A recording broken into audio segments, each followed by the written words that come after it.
सर्वांना जय भीम नमो बुद्धाय. आज आपला 6वा दिवस आहे. डॉक्टर बाबासाहेबांची जयंती ते बुद्ध जयंती या 29 दिवसाच्या कालखंडामध्ये आपण जागृतीची कार्यशाळा ऑनलाईन घेत आहोत. ते 5 दिवस झाले. आज 6वा दिवस आहे आणि आपण क्रमाक्रमाने पुढे जाणार आहोत. आता आज कुणीतरी नवीन जॉईन झालं बहुतेक. छाया कोण आहे? छाया ताई त्या आज जॉईन झाल्यात. शिंगारेंचा आता दुसरा तिसरा दिवस आहे. बाकी सगळे लोक जुने आहेत आणि ते केवळ या सत्रामध्येच जुने आहेत असं नाही.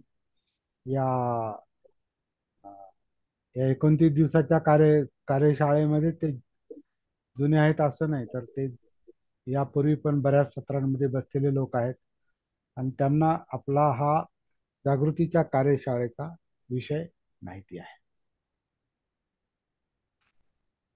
एक मिनिट जरा.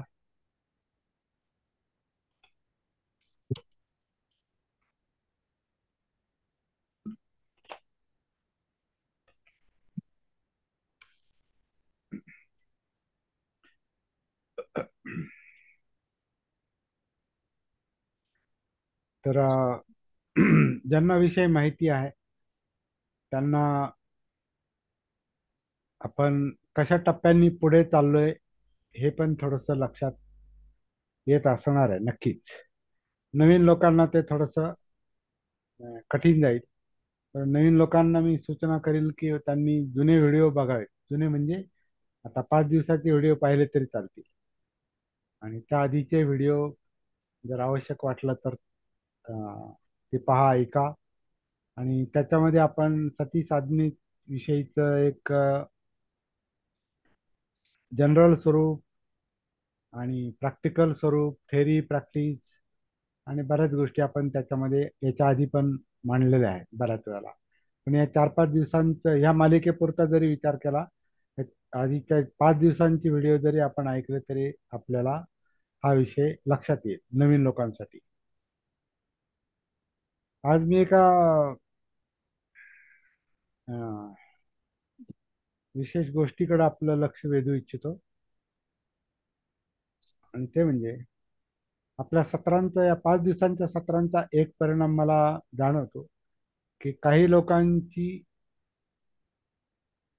प्रॅक्टिस सुरू झालेली आहे.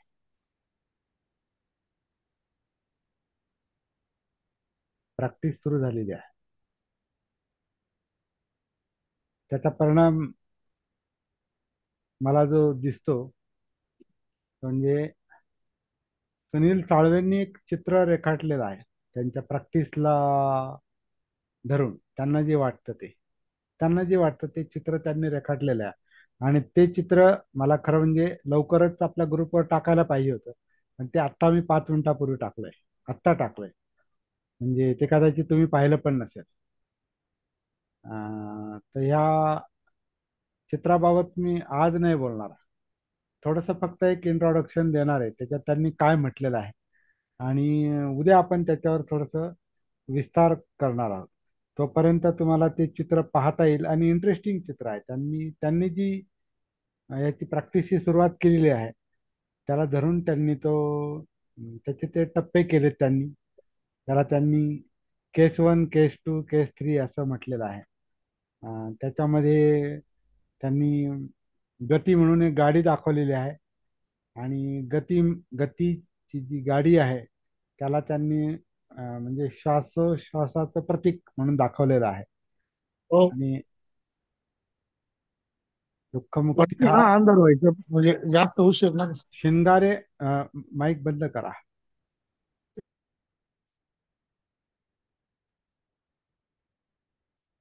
श्वासोश्वासाचं जे येणं जाणं आहे त्याला त्यांनी गाडीची उपमा दिलेली आहे, गतीची उपमा दिली, गाडी दाखवलेली आहे. ते तुम्ही चित्र पहा आणि तुमच्या नंतर लक्षात येईल. नंतर पहा.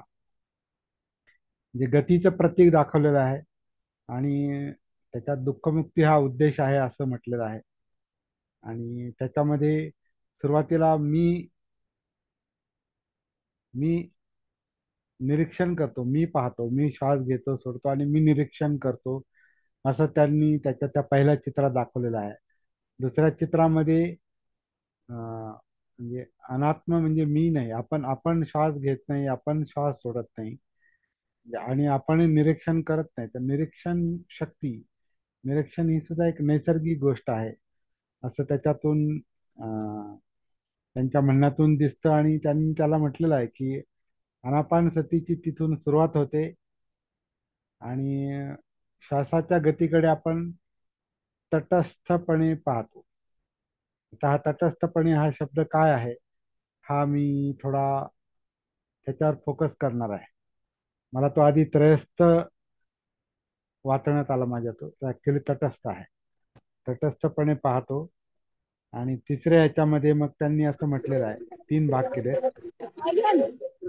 त्याच्यामध्ये त्यांनी असं म्हटलेलं आहे की एकदा तुमची सतीची प्रॅक्टिस सुरू झाली, निरीक्षक म्हणून तुम्ही त्याला पाहायला लागलात, ऑब्झर्वर, की मग चार सती पठ्ठाण आणि सप्तबोध्यांग पूर्ण होतील आणि मग दुःखमुक्ती मिळेल. असं आनापान सती सुत्तातलं जे काही जो सार आहे, जो आपल्या या या सत्रांचा पण आपला तो बेस आहे बोलण्याचा, एक बेस आहे. तेवढंच आपण बोलतोय असं नाही, आणखीन बऱ्याच गोष्टी आपण घेणार आहोत, पण मुख्य जो मुद्दा आहे तो तोच आहे.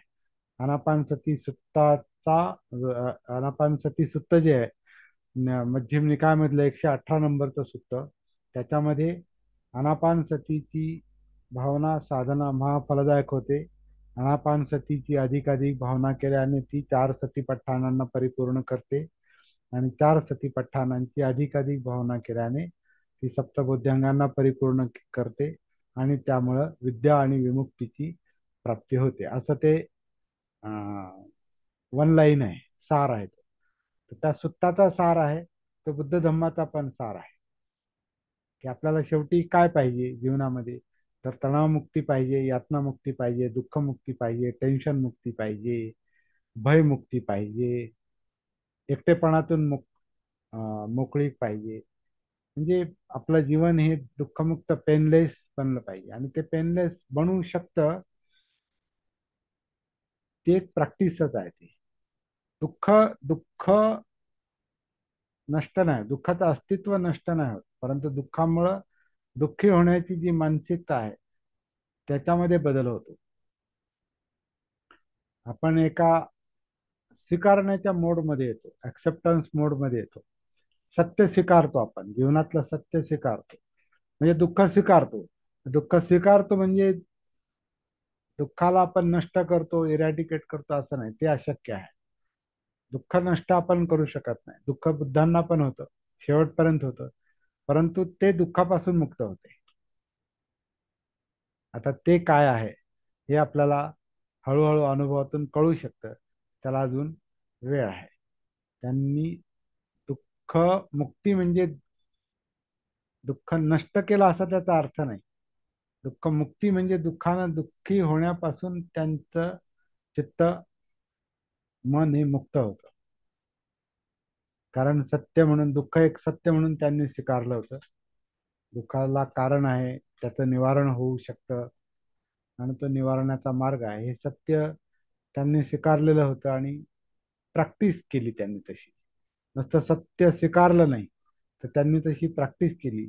आणि ती प्रॅक्टिस कोणती असली पाहिजे, ती शेवटची बुद्धगयेतली जी 40 दिवसांची एकूण 40 दिवसांचा त्यांचा जो मुक्काम होता त्या बुद्धगयेच्या बोधिवृक्षाखाली म्हणा, किंवा त्यांची काही तिथे झोपडी वगैरे असेल, तिथला त्यांचा जो 40 दिवसांचा मुक्काम होता, त्या 40 दिवसातच सगळं काम झालेलं आहे. आणि ते काम काय असलं पाहिजे, तर ते सतीचं, जागृतीचं काम असलं पाहिजे. म्हणून आपण म्हणतो की बुद्ध हे संबुद्ध होते, म्हणजे संपूर्ण जागृत होते. आणि संपूर्ण जागृत, सम्मा संबुद्ध, संपूर्ण जागृती हेच त्यांच्या बुद्धत्वाचं, निब्बाणाचं,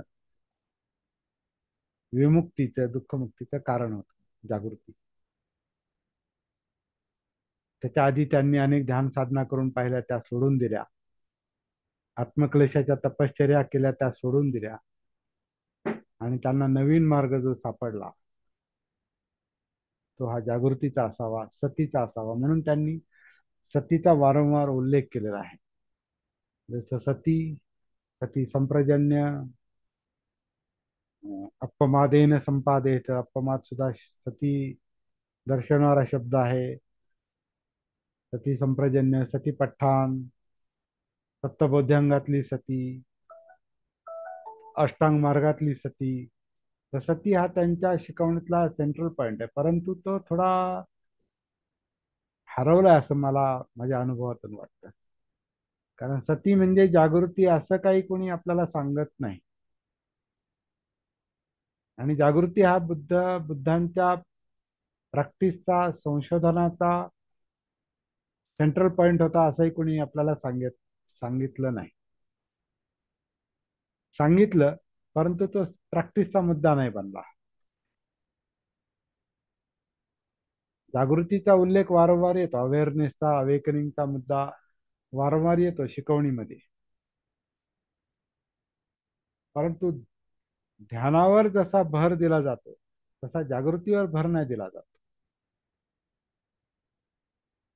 तो मुद्दा आपण थोडासा, थोडासा नाही, संपूर्णपणे अधोरेखित करतोय आपल्या याच्यामध्ये, या प्रॅक्टिसमध्ये. हे आपलं थोडंसं या वर्कशॉपचं किंवा सती साधनेचं किंवा ज्याला आपण अवेकनिंग म्हणतो, या सगळ्या याचं आपण सूत्र बनवलेलं आहे ते.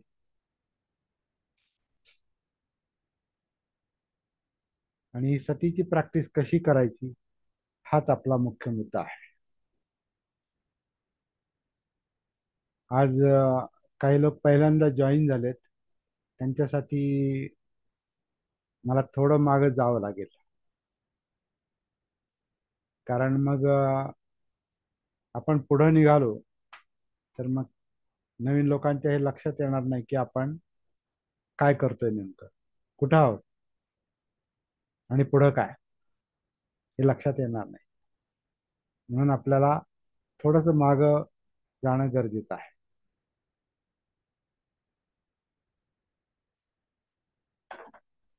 काल जे लोक उपस्थित होते त्यांना आपण त्यांच्या लक्षात असेल की सती जागृतीसाठी आपण वेगवेगळे शब्द वापरतो.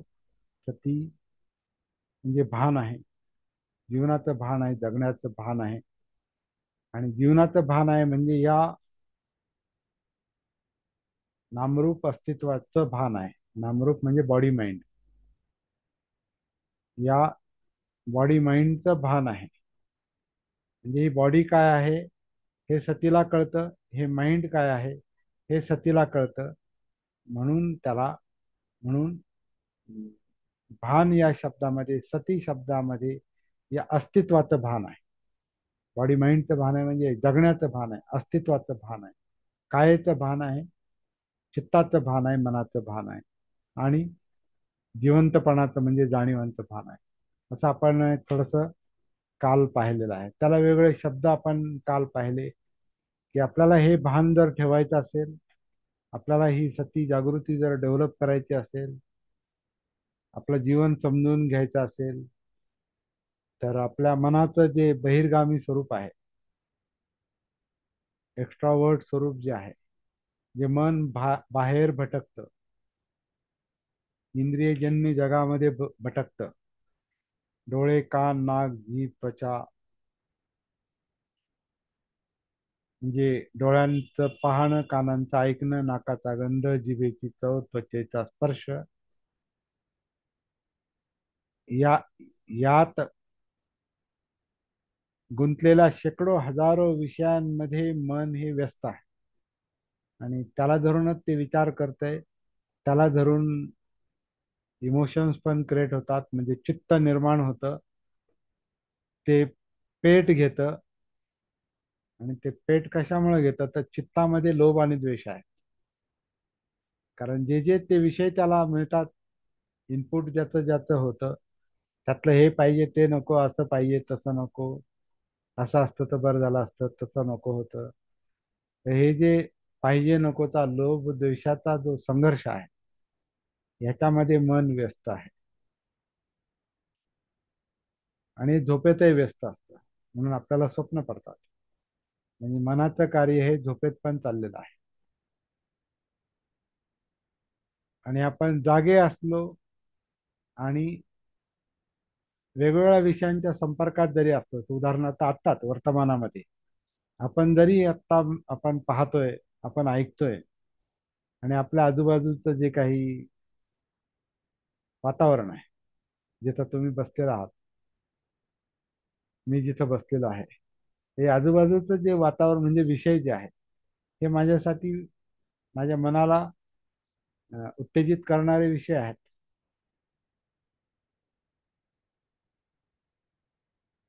त्याच्या व्यतिरिक्त माझ्या मनामध्ये आणखीन बाकी विषय चाललेले आहेत. आपल्या मनामध्ये ह्याच्या व्यतिरिक्त जे आत्ता दिसतंय, जे माहोल आहे, जे वातावरण आहे, त्याच्या व्यतिरिक्त अनेक विषय आपल्या डोक्यामध्ये मनामध्ये असतात. म्हणून आपल्याला कधी काही आठवतं. आपण हे ऐकतोय आणि आपलं मन दुसरीकडेच असू शकतं. असं कसं काय? याचाच अर्थ मन इथं पण असतंय आणि तिकडं पण असतंय. मन इथं पण यायला पाहतं, इथं थांबायला पाहतं, पण ते इतर अनेक विषयामध्ये भरकटत पण असतं. म्हणजे आपण म्हणतो की मन तिकडे जातं, त्या त्या विषयांमध्ये जातं, कुठेही जातं. जसं आपलं जीवनशैली असेल, जसं आपल्या मनात काय साठलेलं असेल, संस्कार, इमोशन्स, विचार, जे जे काही आपल्या मनामध्ये संस्काराच्या रूपानं आपल्यामध्ये साठलेलं आहे, ते कधीही उचल खातात, कधीही वर येतात. त्याला आपण मेमरी म्हणतो. आणि ती मेमरीमध्ये काही पण समोर येऊ शकतं, आणि आपण इथं ऐकतो पण आणि पाहतो पण. म्हणजे सगळीच कामं एकाच वेळेला चाललेली आहेत. असं आपल्या मनाचं स्वरूप आहे. आणि या सगळ्याच्यामध्ये भटकणारं मन,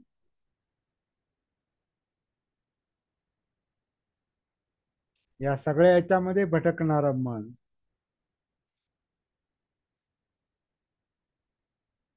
त्याला जर आपण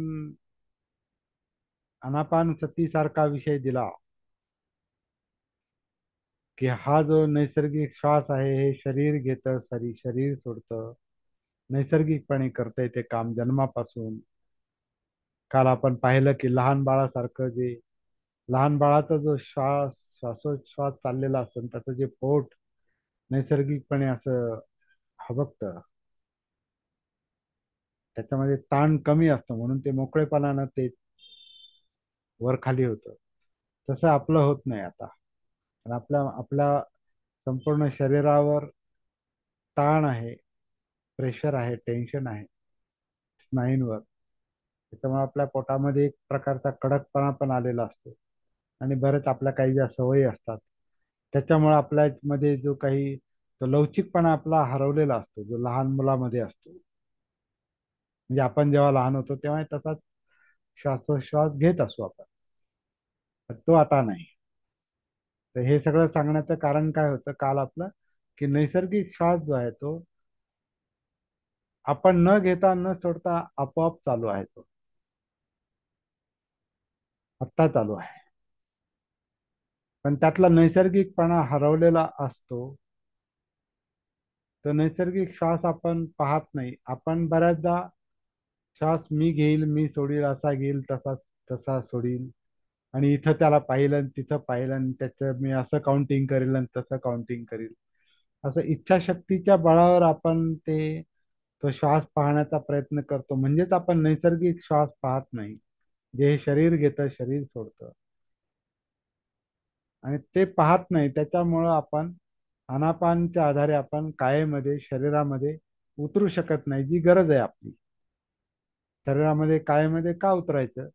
कारण कायेमध्येच आपल्या जाणीवा आहेत, म्हणजे जिवंतपणा, वेदना म्हणजे फिलिंग आपल्या कायेमध्ये आहेत. त्या कायेमध्ये चित्त आहे, म्हणजे पाहिजे नकोचा संघर्ष, लोभ द्वेषाचा संघर्ष, आपल्या इच्छा, आकांक्षा, तृष्णा, या ज्या चित्तामध्ये दडलेल्या ज्या दुःखाचं कारण आहेत, ते या कायेमध्येच आहे. आणि विचार प्रक्रिया ब्रेन मधली मनोधम्म हे सुद्धा कायच आहे. आणि त्याच्यामध्ये कायेमध्ये त्याच्यामुळे कायेमध्ये उतरावं लागतं. आणि त्याचा पहिला टप्पा आनापानसती आहे. हे आपण काल परवा म्हणजे गेल्या 2-4 दिवसामध्ये तर पाहिलं आणि त्याच्या आधी अनेक वेळा पाहिलेला आहे. तर तो नैसर्गिक श्वास आपल्याला आधी सापडला पाहिजे. आणि तो नैसर्गिक श्वासाला दुसरा एक शब्द आपण वापरलेला आहे. त्याला मी अनात्म श्वास म्हणतो. अनात्म, आत्म म्हणजे सेल्फ, अनात्म म्हणजे नॉट सेल्फ, म्हणजे मी घेतो, मी श्वास घेतो, मी सोडतो असं नाही. श्वास हा नैसर्गिकपणे येतो जातो. मी श्वास घेतला काय न घेतला काय त्यांनी काही फरक पडत नाही. तो जन्मापासून सुरू झालेला आहे, मरेपर्यंत चालणार आहे, आत्ता पण चालू आहे, वर्तमानात चालू आहे. तो मी घेतो मी सोडतो असं नाही. तो नैसर्गिक आहे. आणि हाच नैसर्गिक श्वास हा आपला आनापानसतीचा विषय आहे.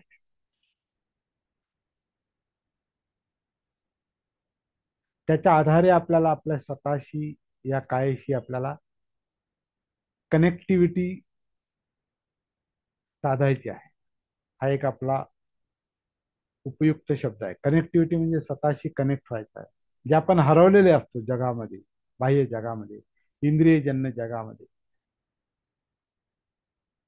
त्याच्यातून आपलं मन थोडंसं मोकळं करून आपल्याला स्वतःशी कनेक्ट व्हावं लागतं, या जीवनाशी कनेक्ट व्हावं लागतं. त्याला आपण कनेक्टिव्हिटी म्हणतो. काल आपण आणखी एक शब्द पाहिला, एही पस्तिको. या भरकटणाऱ्या मनात मनाला बाहेरून इथं आणायचंय. जणू काय ऍक्च्युअली मन बाहेर नाहीच आहे.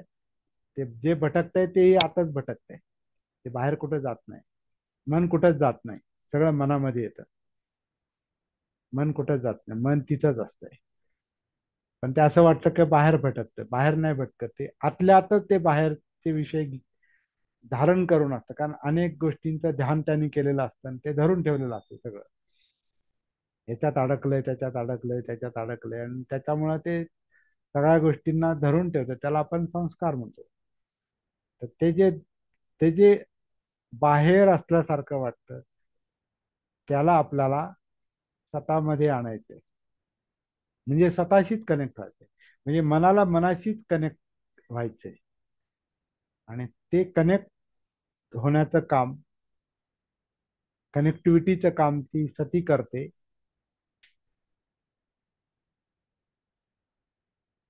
तर इथं या आणि पहा असं जे बुद्धांचं म्हणणं आहे, एही पस्तिको, या आणि पहा, एही पस्तिको ओपनायको पच्यता. आपण धम्मवंदनेतली जे काही शब्द आहे त्यातला हा एही पस्तिको शब्द फार महत्वाचा आहे. धम्म कसा दिसतो? जो येतो आणि पाहतो, आत येतो पाहतो, त्याला धम्म दिसतात. त्याला धम्म पुढे नेतात ओपनायको. आणि कोणाला दिसतात ते? जो पाहतो त्याला दिसतात. पश्चतन वेदितव्य, जो जाणतो त्यालाच ते दिसतात. असं त्याचा एक अर्थ आहे. तो आपण अं, कधी काळी पाहिलेला आहे. परत आपण त्याच्यावर कधीतरी अभ्यास करू शकतो. तर मुख्य मुद्दा असा आहे की बाहेर भटकत असं वाटणाऱ्या मनाला आपल्याला स्वतःमध्ये आणायचं आहे. कायेमध्ये आणायचं आहे. कायेमध्ये येण्याचं पहिलं माध्यम जे आहे तो नैसर्गिक श्वास आहे. नैसर्गिक श्वास. तो नैसर्गिक श्वास जर सापडला, पहिले त्याच्यासाठी धडपड करावी लागते. म्हणजे मीचं नियंत्रण त्याच्यावर काढावं लागतं. आणि मी असा घेईल श्वास तसा घेईल, हे हे हे मनाचं धोरण, हे मनाची ही त्या श्वासावरची पकड ही सोडून नैसर्गिक श्वास बघायचा आहे. तो जर सापडला, नैसर्गिक श्वास, मग आपली खरी स्वतःमध्ये एंट्री झाली. आता काहींना ती होते एंट्री. आता याच्यापैकी उपस्थित असणाऱ्या बऱ्याच लोकांना कनेक्टिव्हिटी थोडी थोडी आलेली आहे, एंट्री झालेली आहे कायेमध्ये, श्वासाशी कनेक्ट झालेले आहेत. काही लोक कायेत पण, कायेशी पण कनेक्ट झाले.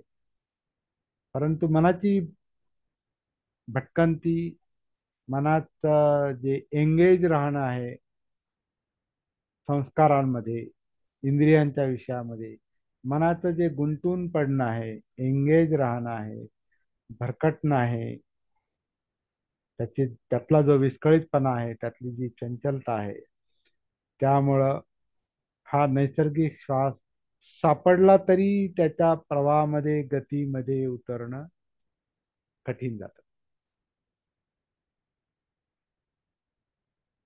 आणि जरी कठीण असलं तरी आपल्याला साधनेनं, प्रयत्नानं, सम्यक व्यायामानं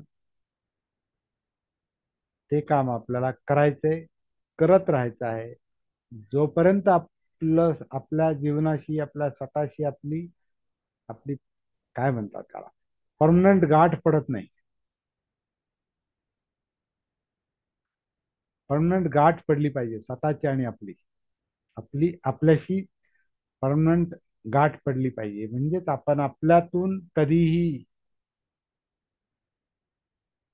बाहेर येता कामा नये. त्याला भान म्हटलेलं आहे. स्वतःचं भान म्हणजे काय, बाहेर येत नाही माणूस. नाही तर माणूस आतमध्ये भानावर नसला की बाहेर भटकतो, म्हणजे विषयांमध्ये भटकतो, म्हणून पळापळ करतो. पण जेव्हा त्याला भान येतं, जेव्हा सती येते, जागृती येते, मग त्याची भटकंती आपोआप हळूहळू कमी होते. मनाची चंचलता कमी होते, अस्थिरता, अस्वस्थता कमी होते. मन थोडं थोडं शांत व्हायला लागतं, ज्याला समथा म्हटलेलं आहे. शमथ, शांत होणे, ट्रँक्विलिटी. ती ट्रँक्विलिटी आली, ती क्षमता आली, ती शांती, शांतता आली, मन स्थिर झालं. आता एकाग्र आपापच होतं. एकाग्र करण्यासाठी काही करायची गरज नाही. त्याला शांत कसं व्हायचं तेच, त्यातच प्रशिक्षण मिळालं पाहिजे मनाला. आणि ते एकदा शांत झालं की मग रिसर्च सुरू होतो, संशोधन सुरू होतं, की मन काय आहे, विचार प्रक्रिया काय आहे, चित्त काय आहे, इमोशन्स काय आहे, इच्छा, आकांक्षा, तृष्णा काय आहे, भटकणं काय आहे, जाणीवा काय आहेत, फिलिंग्स काय आहेत, वेदना काय आहेत. हे सगळा जो शोध आहे तो हे मन, आणि ही काया काय आहे, कायेमधल्या या अनेक ज्या हालचाली आहेत, ऍक्टिव्हिटीज आहेत, हे काय आहे.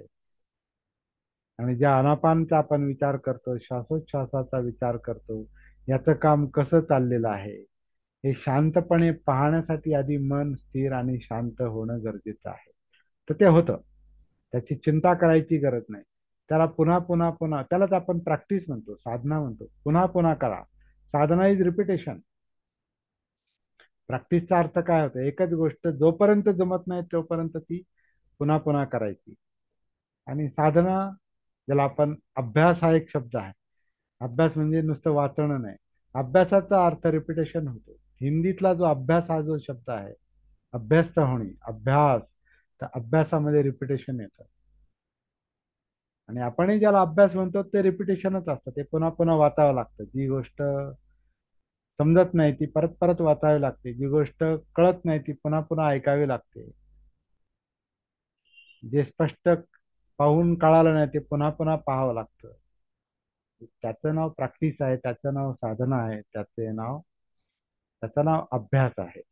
तर हा अभ्यास आपल्याला नॉनस्टॉप चालू ठेवावा लागतो. त्यालाच अभ्यास म्हणतात. नाही तर थोडा वेळ केलं आणि सोडून दिलं, आज केलं नंतर आता परत आपण आठवडाभरानेच बसले परत प्रॅक्टिसला, तर that is not practice. Practice मध्ये खंड नसतो, साधनेमध्ये खंड नसतो. साध्य जोपर्यंत, जे आपल्याला साध्य करायचंय ते जोपर्यंत साध्य होत नाही तोपर्यंत चालणारे प्रयत्न म्हणजे साधना.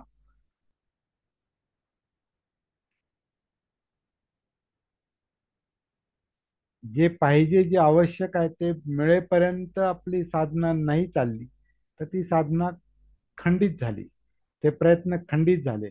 आणि ते होतात, वारंवार होतात. का? मन अनेक गोष्टीमध्ये व्यस्त असतं. आपण अनेक कामांमध्ये व्यस्त असतो. जबाबदाऱ्या, त्या आवश्यक कामं असतात त्याच्यामध्ये आपण व्यस्त असतो. आणि अनावश्यक कामातही जास्त व्यस्त असतो. तोच मेन प्रॉब्लेम आहे. आपण अनावश्यक कामांमध्ये व्यस्त असतो, अनावश्यक विचारांमध्ये व्यस्त असतो, अनावश्यक इमोशन्स मध्ये व्यस्त असतो, अनावश्यक उलाढालींमध्ये, धावपळीमध्ये व्यस्त असतो. निष्कारण अनेक गोष्टींमध्ये आपण लक्ष घालतो.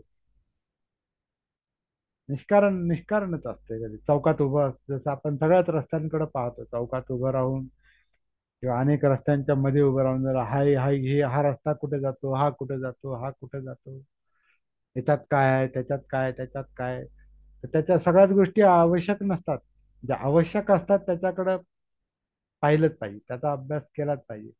पण कितीतरी अशा अनावश्यक गोष्टी असतात त्याच्यामध्ये आपलं आपली सगळी सगळी शक्ती, वेळ, अगदी कधी कधी अख्खं आयुष्य त्यांचं, बऱ्याच लोकांचं त्याच्यामध्ये वाया जातं, वेस्ट जातं.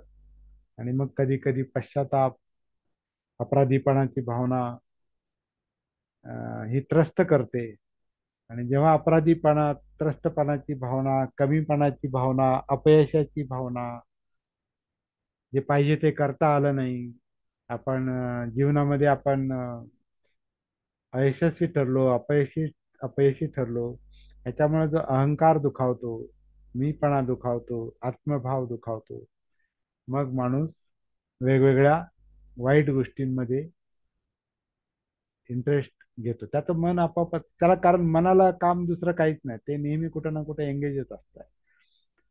जेव्हा त्रस्त मन मात्र त्याला, जेव्हा ते भानावर नसतं, ते कुठेही एंगेज व्हायला पाहतं. मनोरंजनामध्ये एंगेज होईल, उलाढालींमध्ये एंगेज होईल, वायफळ गोष्टींमध्ये एंगेज होईल, व्यसनामध्ये एंगेज होईल, चुकीच्या मित्रांमध्ये, चुकीच्या लोकांमध्ये एंगेज होईल, पाशपळ बडबड करण्यामध्ये एंगेज होईल. काही पण करेल, काही होऊ शकतं. त्या ते, ते एक जे मन जे आहे तोच सेंट्रल पॉइंट आहे. मनोपुबंगमा धम्मा, मनोसेठा मनोमया, मनच मुख्य आहे. त्या मनापर्यंतच पोहोचण्यासाठी सगळी धडपड केली पाहिजे. कारण मनच हे आपलं पुढारी आहे, पुढारी. ते आपलं पुढारी आहे, आपल्या ह्या कायेचं पुढारी मन आहे. मनोपुबंगमा धम्मा, मनोसेठा मन श्रेष्ठ आहे म्हणजे काय? ते श्रेष्ठ आहे म्हणजे ते पुढारी आहे, ते पुढे नेणार आहे, त्याच्या मागे सगळं चाललेलं आहे. आणि ते भानावर नाही, ते जागृत नाही, ते सतीमध्ये नाही. म्हणून एकमेव कार्यक्रम जो आहे, आपल्या जीवनाला जर योग्य वळण द्यायचं असेल, जीवनाला जर एक अं, सुख पाहिजे असायला, खरा आनंद पाहिजे, खरा आनंद, शाश्वत आनंद, टेम्पररी आनंद, शाश्वत आनंद, जो दुःखमुक्तीतच शक्य आहे, जो निब्बाणातच शक्य आहे, तो आनंद आपल्याला पाहिजे असेल तर आपल्याला ह्या मनापर्यंत पोहोचलंच पाहिजे. ते पोहोचण्याचं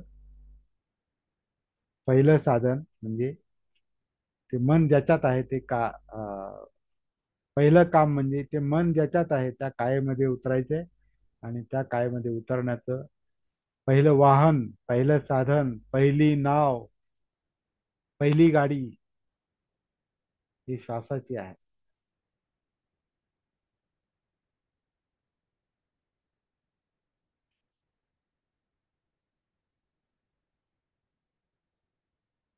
आणि त्याच्याकडे आपल्याला,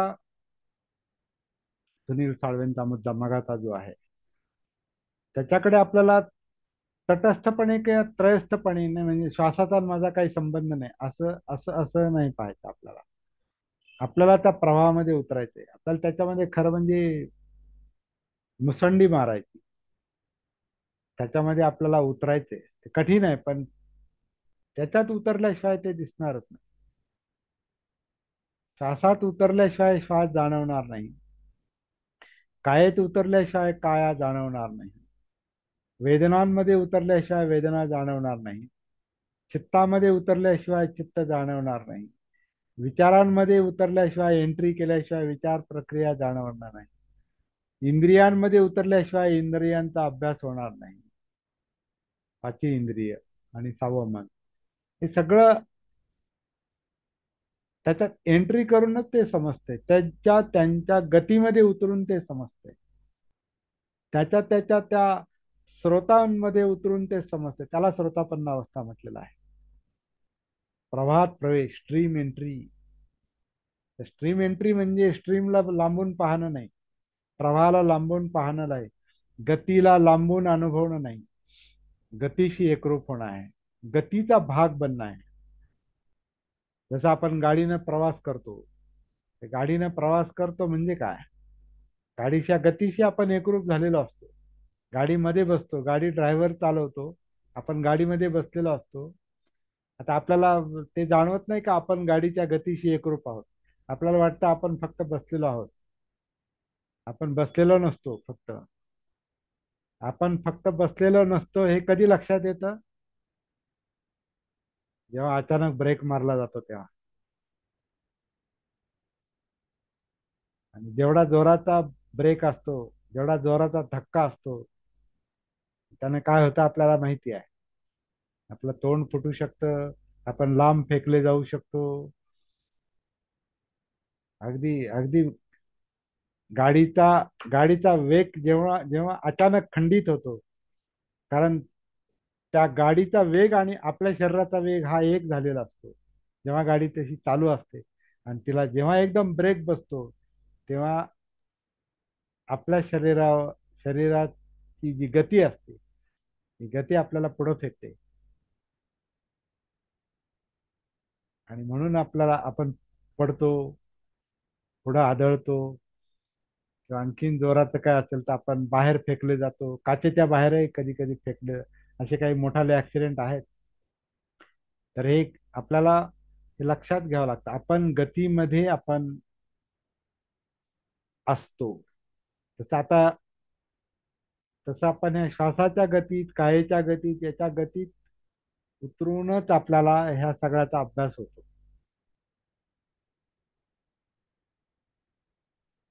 आणि मग त्याला म्हटलेलं आहे आनापानसती. ती प्रॅक्टिस जेवढी आपण करतो तेवढी ती काया वेदना चित्त मनोधम्म म्हणजे प्रतिपठांमध्ये त्या एकेका वाहनाशी, एकेका अवस्थेशी, अवस्था म्हणा किंवा ते भाग म्हणा आतले, कायेची गती, वेदनांची गती, चित्तगती, मनोगती, त्याच्यामध्ये आपण एकरूप होत होत आपल्याला संपूर्ण जीवनाचा अभ्यास होतो.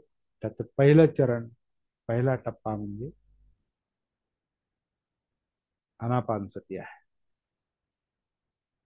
तर सध्या आपण जे काही स्पष्टीकरण करतोय ते फक्त कनेक्ट होण्यासाठी आहे, स्वतःशी जोडले जाण्यासाठी आहे आणि जोडण्यासाठी, श्वासाच्या प्रवाहात उतरण्यासाठी आहे. त्याच्यासाठी आपलं हे सगळं चाललेलं आहे. आणि हे एकदा लक्षात आलं की पुढचं काम ज्याचं त्याचं आपोआप चालणार आहे. त्याच्यातले जे बारकावे आहेत ते आपण आता येत्या काही दिवसात जे काही या जागृतीच्या कार्यशाळेमध्ये 12 मे पर्यंत, बुद्ध जयंतीपर्यंत आपण जे जे काही बोलणार आहोत त्याच्यामध्ये ते मधले बारीक सारीक टप्पे आपण अनापानसती सुत्ताच्या आधारे बोलण्याचा प्रयत्न करू किंवा स्वानुभवातून पण बोलण्याचा प्रयत्न करू. तुमचे जे काही अनुभव तुम्हाला येतील प्रॅक्टिस करताना, जसं आता सुनील साळवेंनी एक प्रयत्न केला, तुमच्या आपल्या ग्रुपवर मी ते टाकलेलं आहे चित्र, ते पहा तुम्ही. आणि सुनील साळवेंनी जसा प्रयत्न केला तसं आता सगळ्यांना चित्र काढता येईल न येईल माहिती नाही, पण आपापल्या कल्पनेने काही शब्द मांडा. आणि शब्द माझ्या व्हॉट्सअपवर टाका, माझ्या व्यक्तिगत व्हॉट्सअप ग्रुपवर बाकीच्यांना काही टाकायला मी मुद्दामच बंदी घातलेली आहे. त्याचं कारण असं आहे की ते ग्रुप ओपन ठेवला की मग लोक काही त्याच्यामध्ये काही टाकतात, आपल्याला माहिती आहे. तर त्याच्यावर बंदी यावी म्हणून ते ग्रुप आपण ओपन ठेवला नाही. तुम्ही माझ्या ग्रुपवर तुमचे अनुभव तुम्ही माझ्या व्यक्तिगत व्हॉट्सअपवर टाकू शकता. त्याच्यावर जर चर्चा करण्यासारखी असेल तर आपण निश्चित चर्चा करू आणि पुढे पुढे जाऊ. 8:45 झालेले आहेत मला वाटतं. आपण या ठिकाणी माझ्या बाजूने मी थांबतो.